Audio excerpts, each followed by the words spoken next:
Welcome to Kenton's videos. Enjoy the video. In this video, I will explain how to study science a day before an exam. First, prioritize your study material. Begin by identifying the most important concepts and topics that are likely to appear on your exam. Review your class notes, past assignments, and any study guides provided by your instructor. Focus on areas where you know you need the most improvement, dedicating about 1/3 of your available study time to these critical sections. This targeted approach ensures you cover the essentials efficiently. Next, engage in active recall and practice. Don't just passively reread your notes, actively test your knowledge.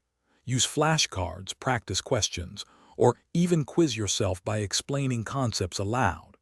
Try to solve example problems from your textbook or past exams without peeking at the answers first.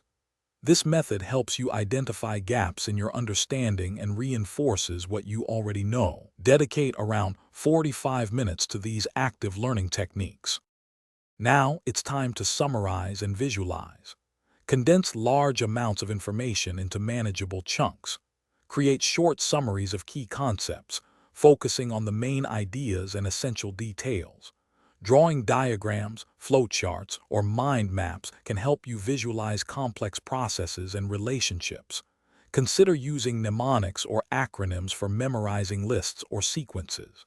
Aim to condense each major topic onto 1 or 2 pages, making it easier for a quick review. Finally, prioritize rest and a strategic final review. Ensure you get at least 7 to 8 hours of quality sleep the night before your exam. This is crucial for memory consolidation.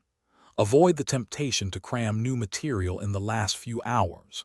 Instead, do a quick, high-level review of your summaries and diagrams. Remember to take short, 20-minute breaks every hour during your study session to maintain focus and prevent burnout. Thanks for watching. Consider subscribing if we helped you.